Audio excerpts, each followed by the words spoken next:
Five, four, three, two, one. Let's go. Good morning, Misfits. No intro today. Every minute counts. We're going to get the debate part 2 in, and I also wanted to get in as much of the show as possible so that, little 1 minute intro. We're skipping.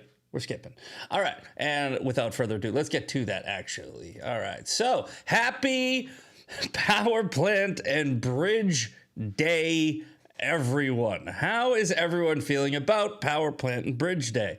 Well, I can tell you how the internet is feeling about it.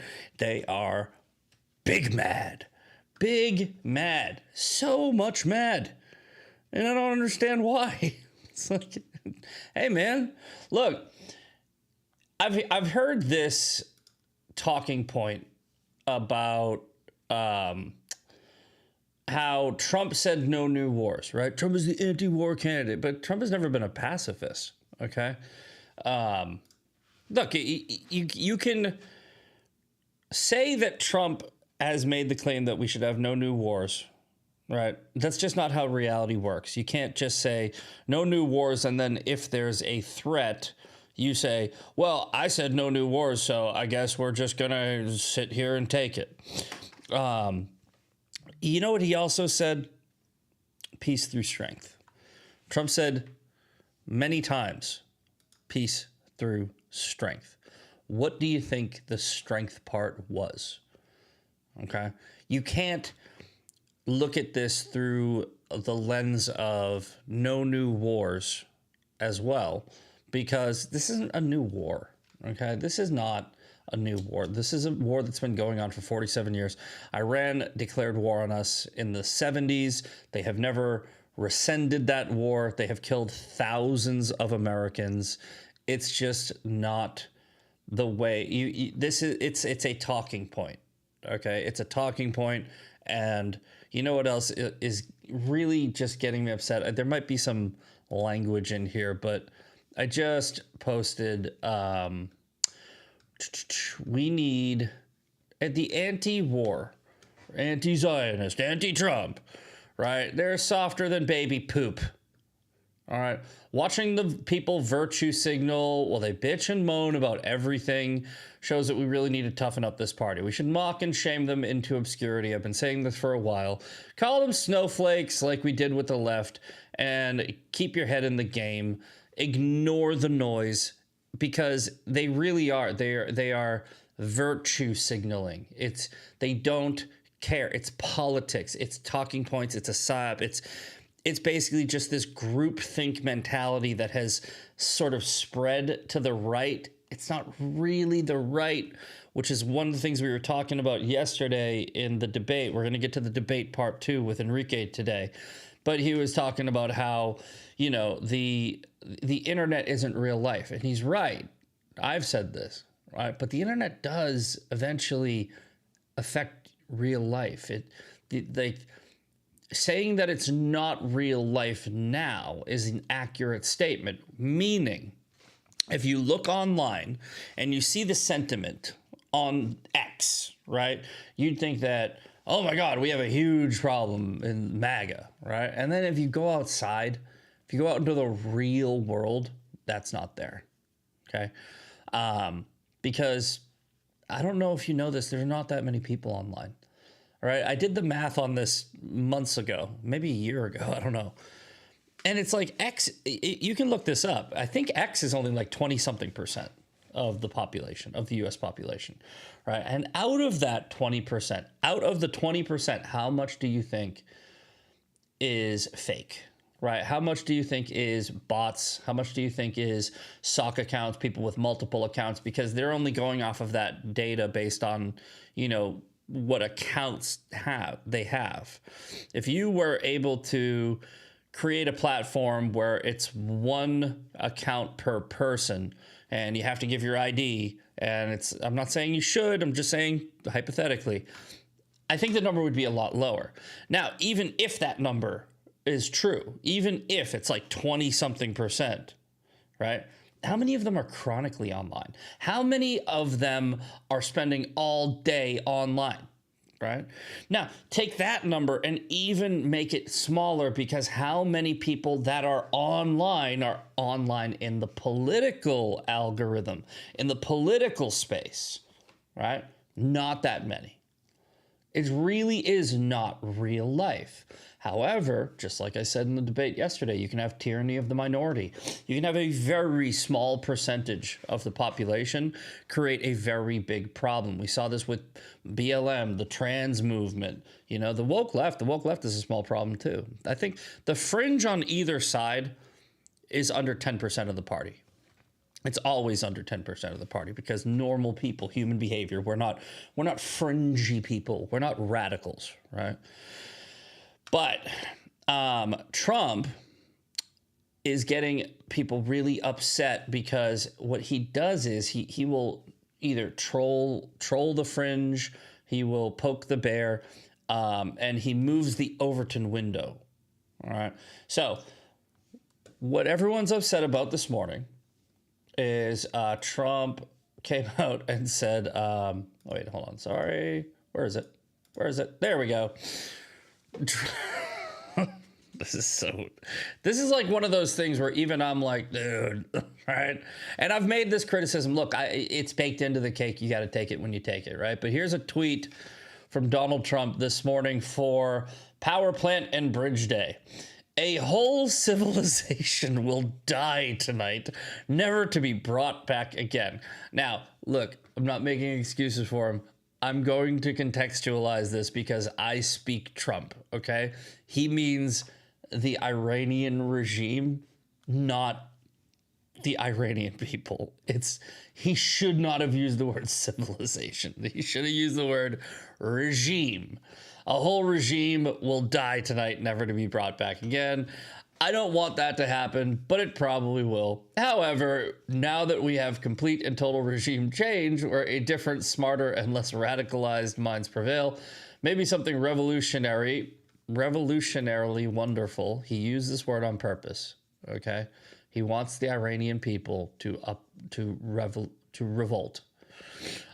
Who knows? We'll find out tonight. One of the most important moments in the long and complex history of the world.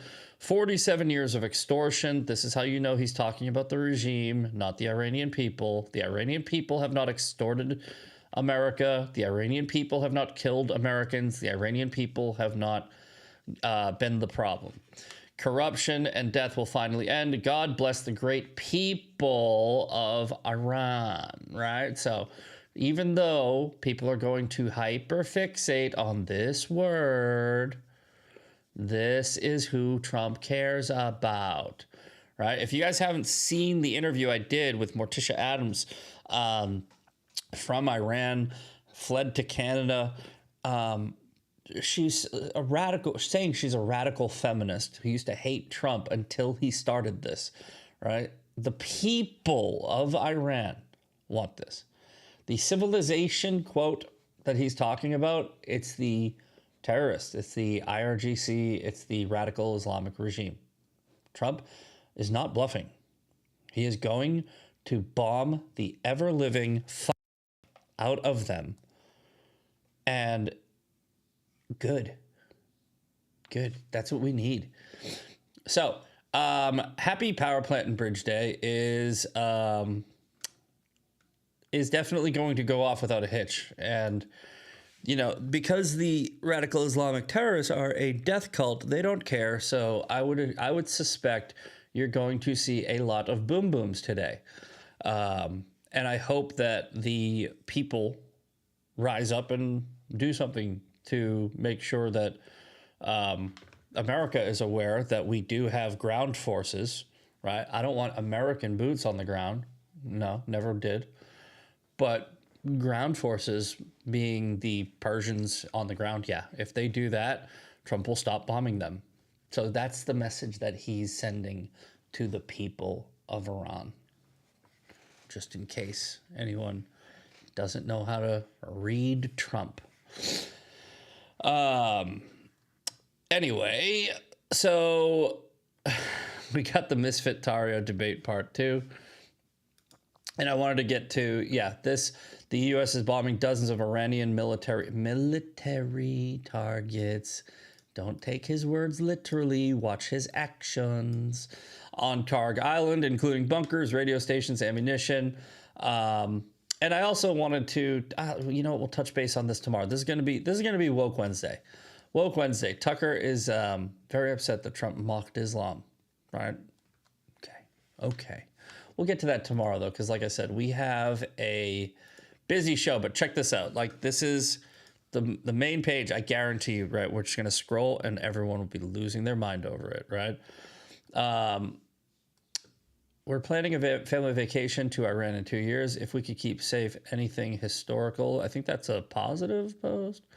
But I was just scrolling. Oh, great! Now that I'm trying to do it live. Yeah, here we go. This guy ran as the anti-war candidate. A whole civilization will die tonight. Everyone seems to fall for Trump's trap, you know? A little frightening, but also exhilarating. It's important to remember. It's important to recognize the people of Iran, cowering under the tyranny of the mullahs for half a century, support this. It is that twisted, brutish civilization that is imperiled, not the greatest civilization of ancient Persia. Thank you, Dinesh. But you know, look, this is what I mean by, and we're going to jump right into that debate in a couple of seconds, but this is what I mean by the virtue signaling right. Okay. Oh, I just saw it. Maybe I have the wrong account here. Well, maybe she deleted it, but I think that Shannon was like, we need to invoke the 25th Amendment. This is genocidal. He's going to nuke them. Trump is not going to nuke anybody, right?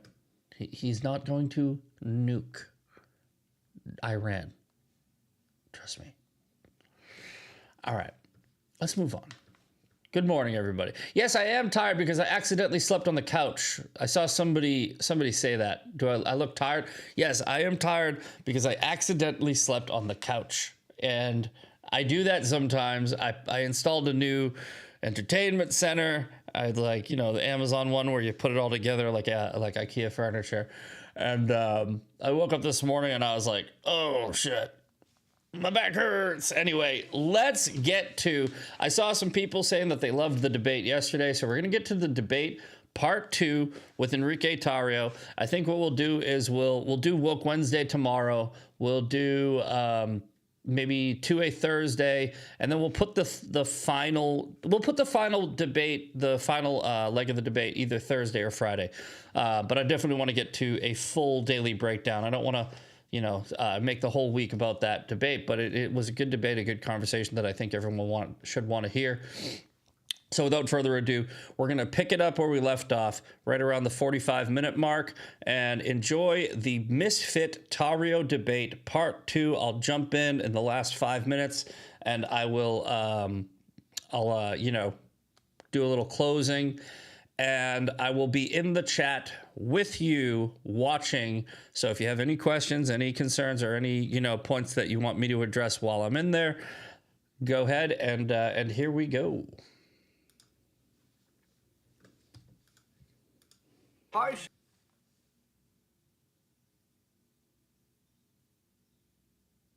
It's not the biggest threat. So what I'm asking is, why do we have this weird obsession with a threat, but not a big threat, right? And that's really what I'm trying to say. Well, because of two things. Our defense spending in the Middle East is through the roof, and look, Israel is a part of that. And look, other people hate Israel, and I've heard this before, right? I don't. I think that they should be championing for their own country. Yeah. I think that that is what you expect them to do. Yeah. They should be spying on other countries, including ours, because they've done it. We spy. Oh yeah, we spy on them. They spy on us. MI6. I mean, that's the spy game. The laws bro. of the world. That's the spy game. So our thing should be like, okay, well, we need to catch these spies and stop them from doing it. Sure. But the reason why influence from number 20, the 20 position, is so important is because it's tied directly to defense spending, which is the highest That's the money. That's where most of our money goes to. Do Most of our you? tax money goes there, and then it also it costs American lives to be there. And look, I think this again. I support the strikes on Iran, Mhm. but when those first couple hours came, that those 5 soldiers, that those are 5 lives at that point, and I think obviously it's gone up since then. So those things cost us lives. And look, their threshold to go to war and to commit acts of violence, and I'm not like anything Yeah, any it's type high. of It's higher aggression because is of an how act of often. Yeah, violence. it's higher because of how often they're It's attacked. higher because they're in like a zone where people want to kill them, Sure. right? And our threshold should always remain low. I support the strikes on the president. I think if your country says death to America and you have any kind of aggression towards this country, I think we Sure. should bomb your fucking leaders. Yeah. No, Like I would agree that's the with that. rule. So I argue with my, and I still consider them right wing counterparts Anti. when they Yeah. push back and they're like The anti-war. non-interventionists. Yeah. Yeah. Would you agree? You know what the trolley problem is? The theory that if you have the ability to take action that would take one life and save four, right? Like the trolley coming down and there's a lever and you pull the lever, right? So would you Or agree the with? self-driving car. Yeah. So the quote neocon. I'm not a neocon, right? But people call me a neocon. But the neocon argument is the reason why we haven't had another 9/11 is because defense spending is so high, and it's an argument that could be quite true.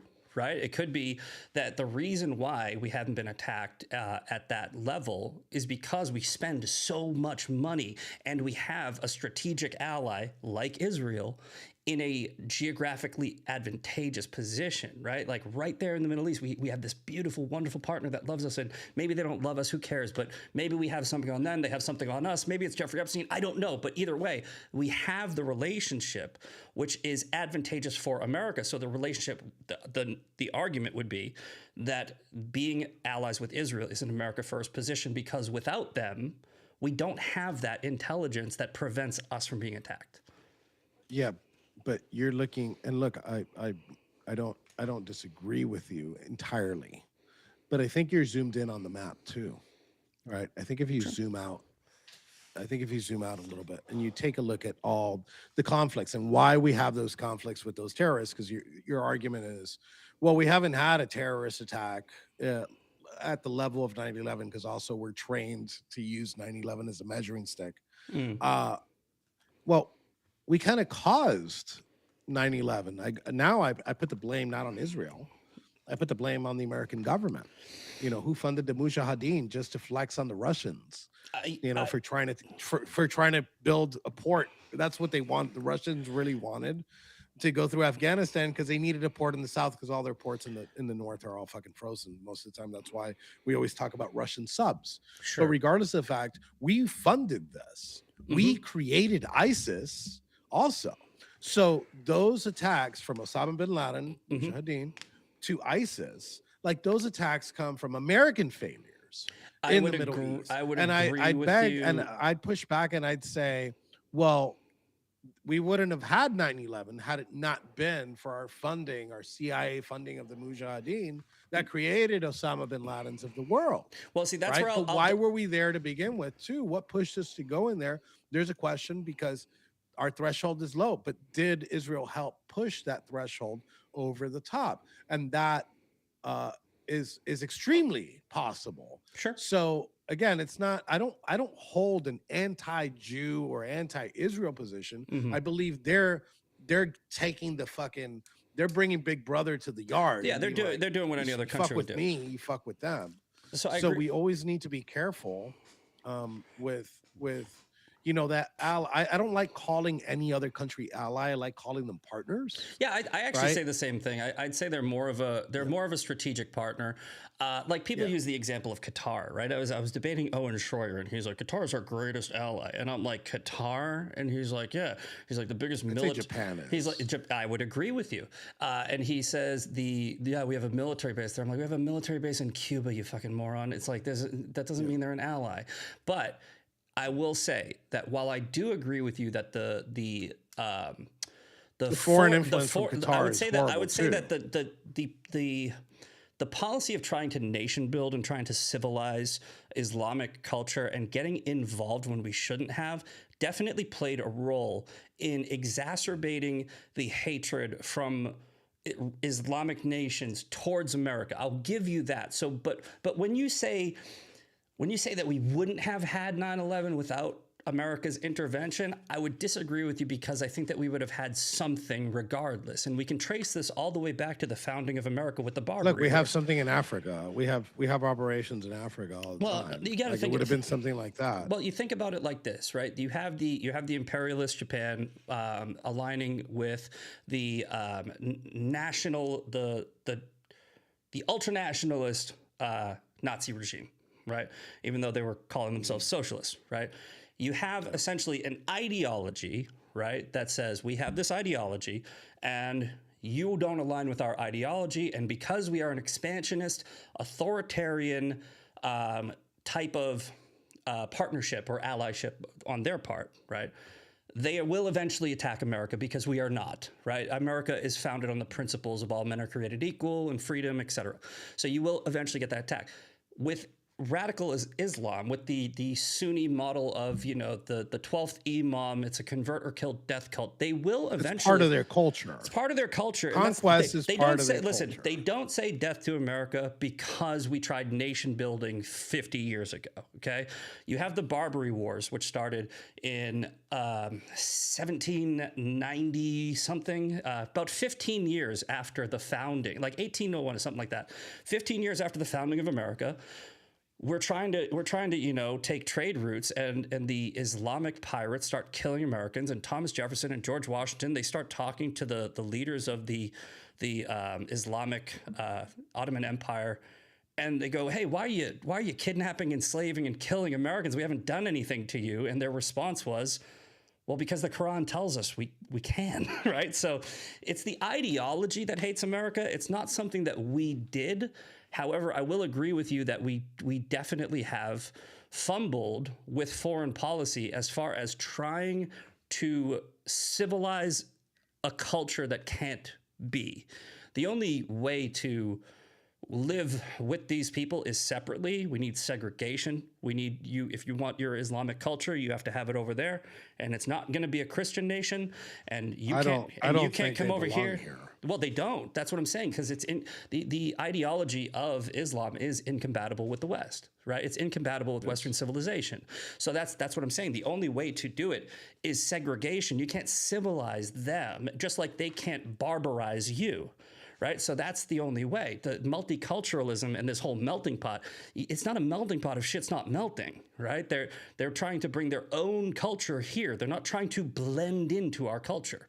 So we will agree there, kind of. Right. The only difference between our arguments is, while I agree that, you know, you had a lot of foreign policy and a lot of leaders who were, for whatever reason, nefarious or not, trying to get involved in their regions, it definitely exacerbated the resentment that they already had based on their own ideology, which probably led to 9/11. Maybe it was a CIA op, maybe it was Mossad. I don't care. I don't know. It would have happened either way, is my point. I don't know. There's so much fucking misinformation about it. Like, well, yeah, there's some things. I'm and I know you're a working dude. Like, I don't have the time. Yeah. To fucking sit there and know. like dig into Rabbit every holes? single little thing. Like, Are you telling me you aren't watching Ian Carroll's podcast 7 hours a day? Are you telling me? No, I've never watched. Actually, as a matter of fact, I just don't watch anybody's podcast. Like, I pod. Yeah. I just don't watch. I watch.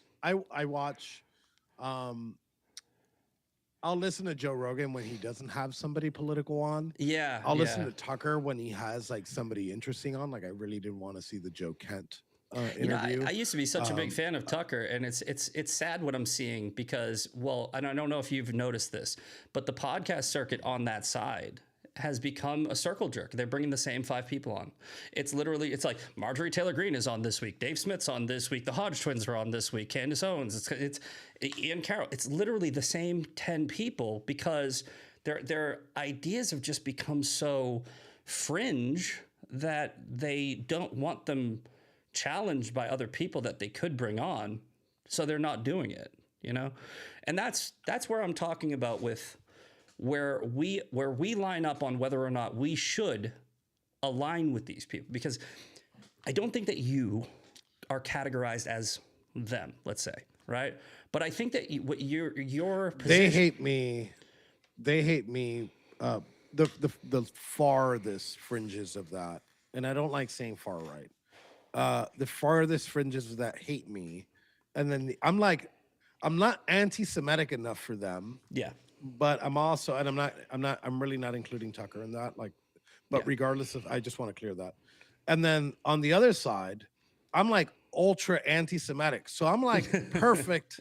well, that's the insults that get hurled at me. I think I'm in the right place. That's like the Steven Crowder, the way they treat Steven Crowder. It's the same way, because Steven Crowder will come out and he'll be like, okay, look, I'm not going to have Nick Fuentes on and chastise him. And I actually think that the way he dealt with Nick Fuentes was the best, where he had a respectful conversation. I think that you should have more of that and less Pierce Morgan, because Nick will turn it into a show where he will win. He did. But he didn't beat Steven Crowder.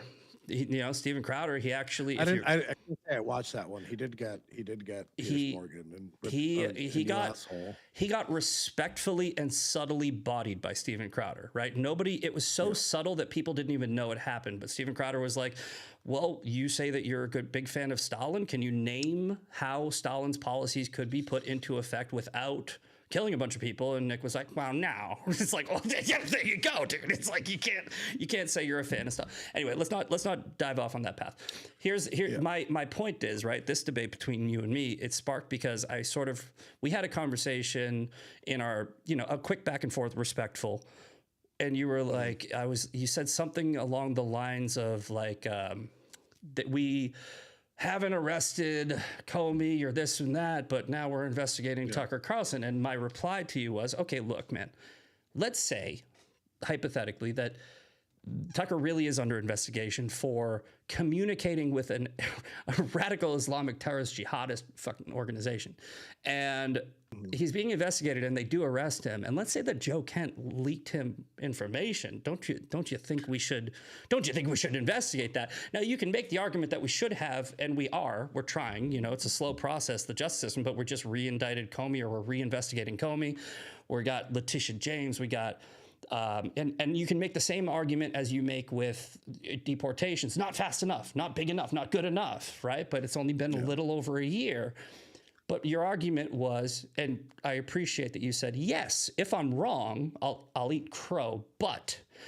And so that's where I wanted to have this conversation with you, because I think what's happening is there's a lot of people on the right that are just going, not good enough, not fast enough. And I think that they're not seeing that there's actually so many achievements that have happened in this administration. And I think that should be at least acknowledged, right? Because if you're 24/7 negative, right, then you're going to paint Donald Trump as not doing well, which will demoralize people. And then subconsciously, you'll have people that we did bring in with the Big Tent strategy that are going, you know what, I'm just going to stay home because it's all the same. It's all the same. Nothing's different. Everything's different, right? I mean, think about it, right? Not only did we have the Dow hitting, 50, or was it you know what I'm saying? Yeah, Pam Bondi reminded us. Yeah, don't get me started on her. No, but we had that, right? We had the economy going in a good direction. Median household income is doing well. The rates, the mortgage rates are going down. The murder rate is the lowest it's been ever, right? You have the deportation numbers, which some people are saying aren't enough, are more than any president in history. And you have all of these things going on at the same time. Wait, does it beat Obama? Yes. I don't think it beats Obama. But there's also a factor with Trump on the deportations, and I actually want to say that too. It smokes Obama. The amount of people that want to come in to this country. Like if I was a South American or from any other fucking country and Trump's in there and I'm watching ICE make memes of deporting people, like I'm not coming in. So they're doing that for a reason. But to answer your question, Obama, I think it was 1.9 million over his first term. We beat that in 8 months. right? Trump is deported. The numbers are iffy because you're going off of the DHS figures, which haven't been updated.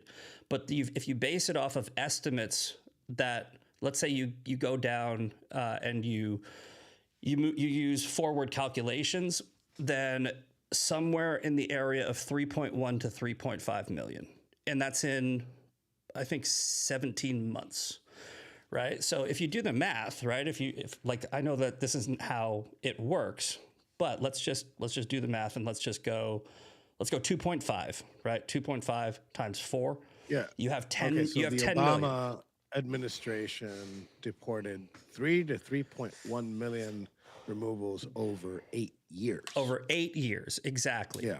That's now over 4 years. I think he had like 1.9 or something like that. But he had 3.4. I think the deporter in chief crown is gonna Exactly. change. So, and again, hold on. Like, I let's bring this back up just so people understand. If you're coming in right now, this is from Perplexity, and you can argue these, right? Because if you give these numbers to somebody, they'll just move the goalpost and say that they're lying, right? But I don't have any reason not to trust Trump on these. But he's saying 605,000 deportations and 1.9 million self-deportations. And that brings it to 2.5. And again, right, we've had reports for 3.1, 3.4. It's like, because they're using the CPP-1 app and they're getting self-deported, and we have figures that that only really update every few months. We don't know the actual number, but we do know that this number, 605, is legitimate.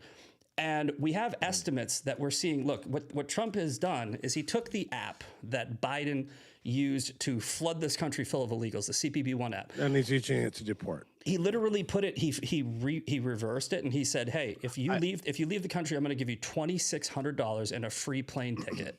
Right? And a bunch of people. Look, if those numbers, here's another thing, just to let you know, like I trust those numbers. I don't know. Mm-hmm. But if those numbers are accurate, yes, that's amazing. And I think from what I've seen, right, from the numbers I've seen already, I'm happy. Yeah. But there negative Nancy's. Look, there was negative Nancy's in the first administration. Yeah, but there's a lot of them. Yeah. It's more prominent now because we sit on social media all day and we see it. Yeah, and I think I do want to tell you something that I have it bookmarked here. Well, I don't know if you want to get into something else, but this is if you want to send it into, there's a chat box in that video that I sent you. You can copy. Oh no! I have it written down. Okay. So I got a lot of shit last week because I'm in different like group chats, and I'm in this group chat that's like super pro-Israel, right? I'm not going to say who's in there. Yeah. I'm in group chats that there's a lot of fucking anti-Israel people in there. And I'm in neutral chats that just don't care. I wrote an article last week about CPAC, right? And what I saw as a veteran of CPAC, like I've gone to every CPAC except the years that I was incarcerated since 2012. And people say, "Oh, it was empty." It wasn't empty. Well, there were empty times, but it got packed towards the end. Yeah, there was four. The place is 4 times bigger than the Gaylord in DC. And then I said it. I'm like, look, I think one of the biggest contributing factors, and I think it's a foregone conclusion that Republicans are going to lose in the midterm, but I think it's not what everybody else thinks. Like I see the numbers. Most of the reason why we're going to lose is for 2 reasons, but the main reason is people are happy with the president, right? Yeah, when you're happy, you're not because motivated. you're happy with the president, You're not motivated. you're complacent. You're like, okay, I don't need to go. I don't need to vote in the primary. I don't need to vote in the runoff. I think that's the main reason. The second reason is Article 1 of the Constitution. Congress has not codified any of President Trump's executive orders. They can't pass the SAVE Act, which is, I think if Trump were to do, like, not fulfill any of his campaign promises, right? Let's say he's been doing horrible. And the only thing that he did as president was pass the SAVE Act, it would all be worth it. 100%. Voter ID and federal elections is, I think, one of the most important things that we have that we Yes. need to pass, and they're not passing it. So it's Yeah. kind of their fault. Yeah, we're one of the only countries. Now- We're one of the only civilized nations that does this. By the way, it's like, you know, you have this this idea that you can mail all of your ballots. I mean, France tried this, and they had so much fraud that they had to shut it down. Just mail in ballots to everybody. And you know, I had Dinesh D'Souza on my podcast, and he's the one that made that film about how the 3,000 mules, or it's like 3,000 mules. It's like, yo, dude. I mean, He helped my family a lot while I was he's going such through a something, so I such a appreciate it. great guy, you know, and it's like, and he was, listen, he was persecuted. He was by the government as well. You know, they went after him. We talked about that, and that's the We're thing. pardon brothers. Yeah, but you have people like Steve Baker. You a little bit, but not so much, right? And Kyle Seraphin, who was fired, you know. Both of them are my friends. And I used to be friends with Kyle, and he's just getting too crazy. But and- what's wrong with Steve Baker? Nothing. I love Steve Baker. I met Steve Baker. Oh, okay. No, but what I'm saying, what Steve Baker is going down this road of the J6 pipe bomber, and how this administration is covering it up. And again, to what I said earlier, I think that what's happening is you have these people who were jaded a little bit. And what they're doing is they're attacking the administration and the system, but without realizing it. By doing that, what you are doing is you're attacking Trump by proxy, because you're saying that it is Trump's administration. He picked these people aren't covering it up. We're going to tell Trump that what he's doing is he's Well, not. I think Kyle takes a different position than Steve with this, and I Yeah. think Steve's reporting on the pipe bomber, because I actually knew about it before it was reported by the Blaze. And Well, it's all based on it's based on gate analysis, right? no, well, no, there's a lot more. Sure. And look, I'm one of those people that, like, you know, I'm not a fucking 9/11 truther. Yeah. I don't even fucking believe in aliens, Yeah. right? But he's bringing so much more than just gate analysis, right? You include the Kyle thing, right, where he staked out the house 3 feet away, the front door, and you could be like, okay, well, I don't like Kyle, I'm not going to do that. There's more. There's the shoes. Steve went on site and he got like the bricks, and he measured the bricks, Sure. as opposed to what the Brian Cole's shoe size is, and they're not there.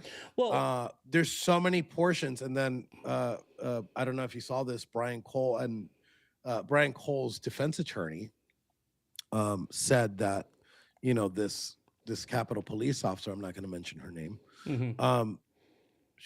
she failed a polygraph test. And she failed a polygraph test before. I saw that. It's nothing. Like polygraphs. First of all, polygraph. Well, polygraph aren't court. Yeah, I get it. They're there's a not. reason, They're not. yeah, like, there's a reason they're inadmissible. But you go to work for the FBI, or you go work for the CIA. You fail a polygraph, you're not getting a job. Yeah, because they are significant as a data point, but I don't think that you can use it as a determining characteristic. Now, but let me just say, right? Maybe Steve's right. There's right? questions. No. Look, and that's the thing. But he might be right. But I don't go think ahead. that he's doing what Candace is doing, right? Like making shit up and just throwing everything against the wall. I think that he probably She has. definitely makes shit up. I think that he probably has some legitimate concerns. But my counter to him would be, what have we seen as far as the evidence that's actually for the guy that they caught, right? Because I feel like what we're doing now is we're getting into this habit of trial by media, right? Where it's like, well, they arrested somebody. I think it's somebody else. So I'm going to go down a rabbit hole and I'm going to do an investigative report how it's not that person. When you could, just saying, you could do all of your investigatory work, put everything together, right? And then after the trial, right? Like after you have the evidence, right? Because some people might even want to come out and say, Brian Koberger didn't do it, right? Or Luigi Mangione didn't do it, right? We haven't seen the trial yet. We haven't seen the trial with Tyler Robinson. We haven't even seen, like, and I'm not even talking about wait for the verdict. I'm not talking about wait for the verdict. I'm talking about wait for the freaking just the evidentiary hearing, right? Like we haven't had an evidentiary hearing. And if you wait for the evidentiary hearing, maybe some of the investigation that you're doing will be debunked just in that. And if you're being completely honest with yourself, you're like, you know what? Bongino and Patel actually did have something that I didn't know. There was a data point that I wasn't factoring in. and maybe I was wrong about this. That's all I'm saying. Well, when we're talking about Steve, because you make us, I guess you started with a separate point, and then we got into the Steve Baker thing. Yes. But as a J6er, as a person, actually, we're one of. There's only I think there's 16 of us. Since we were charged with sedition, we had access to all the discovery. Yeah. Not just global discovery. We had access to all the discovery. And you, and we were yeah. looking into the pipe bomber thing because they kind of brought it up in our trial, and so did Steve Baker. Like these are very focused. And I want to be very, I want to be very clear. Yeah. I love Steve Baker. Right, Steve's a great guy. Yeah. We disagree as far as Bongino. Right, I like Bongino. Some people don't. You can not like who I like. I don't care. You cannot like somebody I like. It's totally fine to not like somebody I like. We can be friends. Yeah. We can't be friends if you're an anti-American propagandist like Tucker saying that, you know what, maybe we should have a new world order and a central digital bank currency. Can't be friends with you, but I can be friends with somebody like you. Now, what my point is when you have is it undermines the administration. Well, right? No. I'm not saying about. I'm not even saying about the administration, right? I'm talking about midterms. Well, no, yes, but what happens with let's say Steve's wrong. Let's say, I mean, I think we all know Candace is wrong, but let's say this, right? Steve Baker's now invested a lot of time into proving this theory. Then you get the evidentiary hearing, and he might see some evidence that disproves his theory. And he might go, but I was so invested in my theory, I still want to believe my theory, right? And then he keeps on going down the, hey, maybe my theory actually is right. As opposed to, because, you know. Is it possible for somebody to build a baby and be so in love with that baby and then it ends up being a monster? Yes, the answer is yes. Yeah, that's what I'm worried about. I mean, I guess in Steve, and I get what you're saying in general. With Steve's case, since I do know the dynamics and I have read, you know, the indictment, I have seen the government's motions in here. Sure. You know, I have seen that his phone does not ping anywhere close to the location of where the bombs were placed at the time they were placed. Yeah. But regardless of the fact, I get what you're saying. Yes. I'm actually dealing with that right now with the documentary I'm getting ready to push out. I don't like the end product. Yeah. And there's a person that's very artistic and they're invested in what they've built and they've given me. And I'm like, I don't like it. And I show it to everybody else and they're like, I don't like it. And he digs in because he spent so many hours working on this that he can't admit that he's wrong. Yeah. Well, I and mean, yes, that's definitely a thing. If you think about it from somebody like my perspective, I used to be a huge fan of Candace Owens. Huge fan. Right? Used to be a huge... I never liked her. Well, I used to be... In 2016, when I met her the first time, when she didn't even go by Candace, she went by Red Pill Black. Yeah. I am like, this woman is a grifter. I met her at the Breakers in West Palm Beach, and I was with Gavin McGinnis. Yeah. And I met her, and I'm like, no way. Even when she worked for Turning Point, I didn't like her. Well, because she led with identity politics. Oh, I'm black. I'm a black woman. I'm a black woman. That's happened. And did she have some cool points? Yeah, but that's happened to me. I'm not going to say. I'm not going to. Yeah, that's happened to me. I'm not going to say who. I'm not going to name drop and start drama. But when I went to AmFest, I met somebody very prominent. And yeah, I after meeting them, I was like, wow. I go, that is not the person I thought they were. And I'm like, hey, you know what? But here's the deal. With Tucker Carlson, with Andrew Tate, I used to be a fan of Andrew Tate. Now he's suing me for calling him out. What I'm saying is when you invest something into anything, right, and it doesn't work out, it's human nature to want to try to make it fit. Be right. Yeah, it's not you even. Want to be right. It's you not don't want to about, be wrong. It's not about Nobody wants to be wrong. Yeah, it's not about narcissism so much. It's about denial. You know, like, and I say this about my mom. My brother died of a fentanyl overdose. Before he died, he had no teeth left in his head. You know, like he was clearly an addict. Clearly, he's stealing from my mom, and I was like. My dad passed away, and I'm at my dad's funeral, and my brother's there, and my mom's there, and I'm looking at my mom, and I'm like, Ma, I go, what the hell? We gotta get this dude in rehab. She goes, what are you talking about? I go, he's got no freaking teeth in his head. And this is no bullshit. This is what my mom said. He's getting new teeth. And I'm like, I go, Ma, that doesn't change the fact that he smoked the old ones out of his skull. And it wasn't smoked the new ones too. It wasn't until my mom found him dead on her bathroom floor, that she really accepted the fact that he was an addict, that had a problem, you know? Yeah. And I don't want that to happen with the conservative movement, where we invest in people and influencers and our friend circle and our big tent strategy. And then it turns out we were wrong. That person is not somebody we should be aligning with, somebody we should be looking up to, somebody we should be taking advice from. We should learn to have the ability to say, okay, you know what? I think that we should call this person up, because here's what happened with the left. The left got crazier and crazier, and they invested so much into image, right? You had AOCs, Harry Sissons, the Krasenstein brothers, all these crazy people, these ridiculous, you know, far left, woke left people that were taking over the party. And when they took over the party, the moderates, they didn't do anything. They embraced them, right? And now their approval rating is like 28%.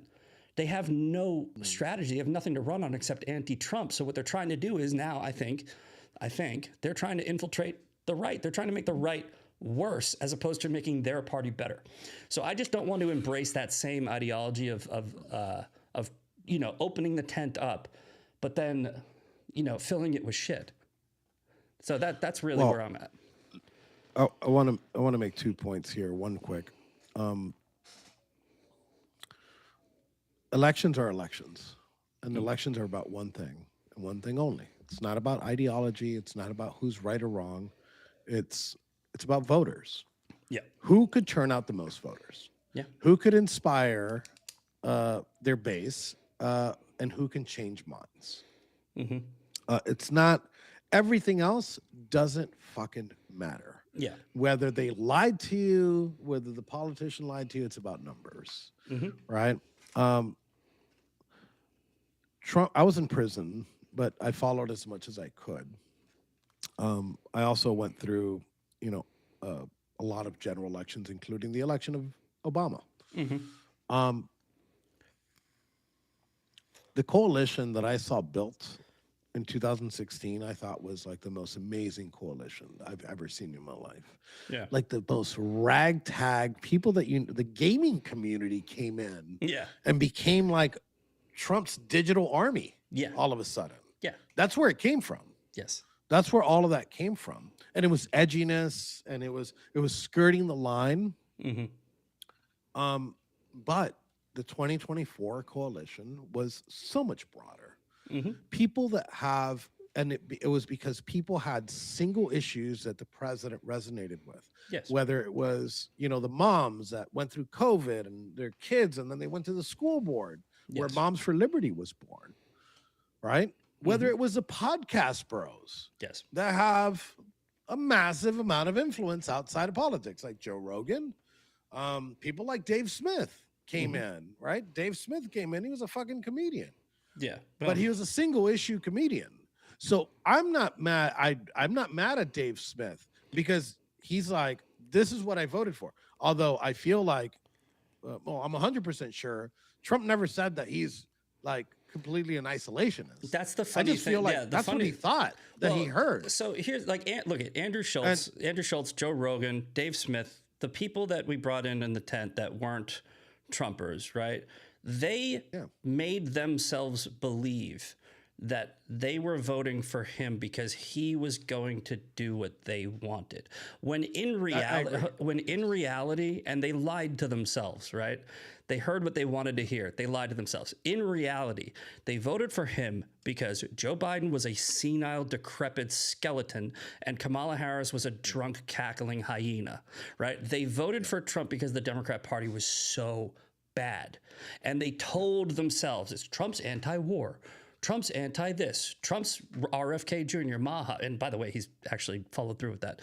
But then, right? So here's what I've said this phenomenon is, where you have people turning back against Trump, like Dave Smith and Joe Rogan and Andrew Schultz and all them. What they did was they go, okay, I'm coming into the tent. Okay, we let them in the tent. We open the tent. It's a big tent, right? Then they get in the tent and they go, you know what would be great is if the Conservative Party. Yeah, they're not assimilating. They're not. That's not. what I say. They're immigrating into a party, and it's exactly. like, well, wait, hold on. That's and they're trying exactly to change it into themselves. That's exactly what's right? happening. And I've always said that. Yeah, and we're Look, going. I did that in 2016. Yeah. Some of the coolest fucking Trump supporters that are still around today Yeah. were ex-Bernie bros from 2016. But they Exactly. were young, and they're like, I want free weed. You know, I don't want to get arrested. And then they get into the party, and they're like, hey, you know what's cool? That socialized healthcare thing. I'm like, no, fuck you. Yeah. And a lot of them transitioned well in 2016. Yeah. Yeah. Well, So, I mean, some look, of them. So my point with saying that is that coalition, that ragtag coalition, you know, which is very powerful, It is. is necessary. It is. Is necessary to win, not in the midterms, in 2028. Yeah. Because if not, like the next president, since Congress hasn't done its job, the next president, all they have to do is sign their name. Then they only really have to sign their name once. I invalidate all of President Trump's executive orders. Correct. And he can do that. 100%. So, yeah. And so the important thing is winning. Going back to the numbers thing. I'll push back on that because it doesn't matter who's there. Whoever wins gets power. But I'm going to push back. I'm going to push back on that because that's why the midterms are so important, right? Because you're right. You can just undo. We're not winning the midterms. Well, we might. We might. I have a theory on this, right? I think that actually we are winning the midterms, and that's why they're moving so hard against Trump. I think that the harder they fight, the more unsure they are that they have it, right? And the more that they say they have it, the least likely it is that they actually do have it. But I could be wrong. You know, historically, it's very difficult for an incumbent. Historically, it's hard for an incumbent to win the midterms. But here's how he could win the midterms. First of all, the Save America Act would almost guarantee it because the Democrats cheat. Yes. The Democrats cheat. So that's one thing, right? If we were able to get the Save America Act, we win. But let's say we need to redo 2024 and make it too big to rig. That's a bigger hill to climb. But if you think about it, the races that we need to win, the swing states, a lot of them don't have the California, New York, Massachusetts voter ID and cheating problem. So it's possible if we end the war and by November gas is back down and the economy is doing better, and there's not the environment of right now. And I think that the reason why there's such a big demoralization campaign is because they think we can actually win the midterms, and we just need to get John Thune out of there, maybe even Mike Johnson. We need to just have a leader in the House and in the Senate who's like, yeah, we're doing this. And that's another big reason why I'm against Massey, because Massey is he's a disruptor, and we don't need a disruptor right now. You want a disruptor when things are going good, right? You want a disruptor to come in there and go, you know what we need? We need single line item bills. And I'm like, I agree with you, Tom, but why the hell are you doing this right now when we have a 2-seat majority?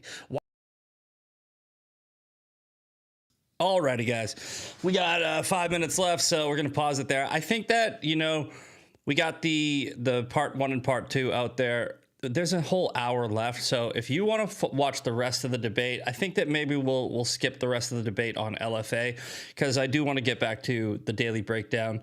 But you can watch that whole debate in its entirety at rumble.com/TMP Uncensored, the Misfit Patriot, TMP Uncensored. And I still think that, you know, the last hour has such amazing points and conversations, but I really didn't expect me and Enrique to go for like 2.5 hours, and I did want to put it on the channel. However, I'm sitting here doing the math, and I'm like, this is going to take up the whole week. So I hope everybody enjoyed part 1 and part 2, the first half, and definitely go go and check out the rest. We need you for 2 hours. You know, hey man, I was thinking about it. If you can figure out how to get me paid more, right? Like, then I will quit my job. Somebody in the chat was asking if I do tile. Somebody was in here was like, is that the tile guy? Yes, I do. I do home remodeling. I have a full-time job. I'm going to work today to wrap up a job. I have to start a new job next week, and I have a very busy schedule. But if I could make enough money doing this, then I could just quit, and then we would do, you know, an hour here, and then I would say, hey everybody, head over to my channel where we're gonna do another hour. I don't know, but yeah. So essentially, that last part was very important about big tent strategy, right? Where we're talking about why there's so much infighting. Why is there so much infighting going on right now?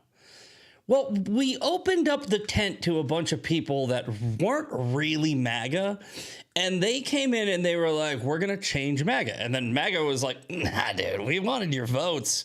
And we wanted you to, like Enrique said, assimilate, but you're not, right? So like you have the Dave Smiths, the Andrew Schultz, the Podcast Bros, the Tim Dillons, and they're coming in and they're going, hey, we voted for this. Well, cool. All right. Well, then vote for somebody else next time. I don't know. Like, I mean, look, you can come in to the MAGA tent if you're willing to be part of this movement. If your goal is to come into the tent and change the movement, you're just going to be kicked out, right? And that's, look, gatekeeping is good, okay? Gatekeeping is a good thing. Ask the Trojans, okay? If you try to just win without, if your goal, right? Because think about the Democrats' strategy, the Democrats' goal. It's always just votes. It's votes and power, right? It's not principles. It's not what they, you know, really care about. It's votes and power, and that's, quote, big tent strategy. Big tent strategy is, I don't care who you are, get in here, vote for me. I don't care if you're illegal. I don't care if you hate this country. I don't care if you're communist, socialist. I don't care. We just want to win. That's why big tent strategy is a failure, right? It definitely was helpful in winning the 2024 election, right? But by bringing in moderates, by making a unity party, not a unit party, a unity party.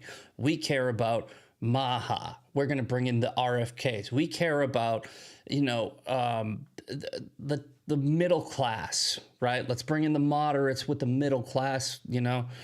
And we didn't win big tent strategy by aligning with groypers and racists and all this other, I hate that word, Jew-hating losers, right? So just be aware of that and understand that we now have to get into making the tent smaller, right? Quality, not quantity. We can't go into it with this same mentality because it will backfire. Anyway, shout outs. Sean Farish is coming up next with Ungoverned. Tomorrow will be Woke Wednesday. No more debate. We'll put it on. It's already on my TMP Uncensored channel, so go over there and check it out. We'll do quick shout outs and then hand you off to Sean. We got P Year Out, One Sandman, Winky Winky Nod Nod, Great Guy Gary Angel, Joy 56 on the Edge, JJ NSA EX, Carla Hare, T Hodges, Crazy Mon McGroin, Fun Mon, Indiana 73, and that's 9 o'clock. Stay tuned for Sean Farish. I will see you tomorrow for Woke Wednesday on The Daily Breakdown. A partially valid, a half-truth, if you will, is being pushed. I can't wait to find out all sorts of new and exciting things I didn't know about myself. So you just hate Jews, bro? Yeah, you're just an anti-Semite. Congratulations. You're Go not join. What would you say? Exactly. Well, that's different. It's not different. It's the same thing. Yeah, it's that just we are the only society on earth who has the obligation to self-destruct, to blame ourselves for every problem that has ever existed, and we just think of ourselves as the worst human beings who are responsible for every bad. How many Muslims are trying to stop Boko Haram? How many Muslims were confronting ISIS? How many Muslims, the extremists always win. So the peaceful majority, which